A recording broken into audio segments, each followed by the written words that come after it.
Good morning, Manna Church.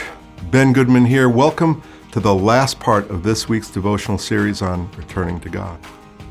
If you've missed any of the previous segments, I encourage you to catch up by watching them later. I believe you'll be glad you did. In Luke 15, Jesus tells us the story of the prodigal son. A young man asked for his inheritance from his father, so the father gave the young man his inheritance. Shortly thereafter, the young man packed up, left home, and invested his energies and his inheritance into his idea of what living a happy life should look like. Eventually, the bottom fell out from under his plans for his life. He crashed and burned, even finding himself fighting for scraps of food with pigs. Jesus tells us that after he hit bottom, he came to his senses. He somehow knew that returning home to his father's house would be much better than what he was currently experiencing. The son said to himself, and I quote, "I will set out and return to my father and say to him, 'Father, I have sinned against heaven and against you. I am no longer worthy to be called your son. Make me like one of your hired servants.'" And so he set out to return home. While he was still a long way off, his father saw him. Filled with compassion for him, he ran to his son, threw his arms around him, and he kissed him. The son said to him, "Father, I have sinned against heaven and against you. I'm no longer worthy to be called your son." But the father said to his servants, "Quick, bring the best robe and put it on him.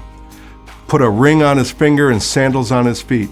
Bring the fattened calf and kill it. Let's have a feast and celebrate. For this son of mine was dead and is alive again. He was lost, but now he's found." So they began to celebrate. When I consider the story of the prodigal son, a few things come to mind. First, what made the prodigal son a prodigal was not that his life crashed and burned. Nope. What made the son a prodigal was that he received and used his father's blessings only to serve his own vision for his own life. He didn't use them to serve his father or his vision. I suspect there are more prodigals amongst us than we are willing to acknowledge. Perhaps you just realized that you might be one of them. Second point, imagine the surprise this young man felt when, as he was returning home, his father ran toward him, met him halfway, embraced him, kissed him, and celebrated him. He saw, felt, and had to be overwhelmed by the compassion, forgiveness, and love of his father.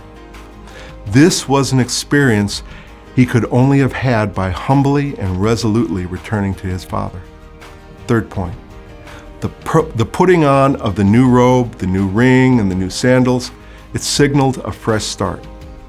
By these actions, the father demonstrated that his plan was to restore, not punish his son.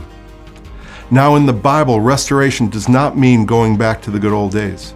The good old days often contain the seeds of the problems we face later on. Biblical restoration is the process by which God brings us more closely in line with His original plans, purposes, and destiny for us. Because the son heeded the call to return, he was positioned by his father to experience the fullness of sonship. We can all learn from this. Do you want to experience fully who you were created to be?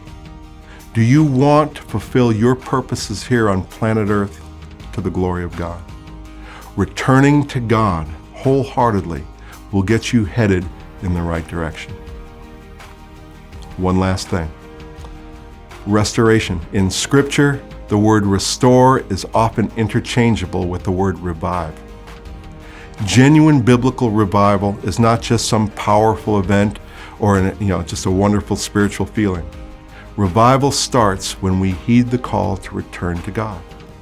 When individuals, families, churches, communities, even whole nations start turning wholeheartedly to God, they will experience revival. They will be restored. They will become more of what they're called to be, and they will accomplish more of God's plans for them. Returning to God leads to revival. Now, this last point leads us to the theme of next week's devotional series. revived. You don't want to miss it. It's been an honor sharing these devotions with you. May God richly bless your returning to Him.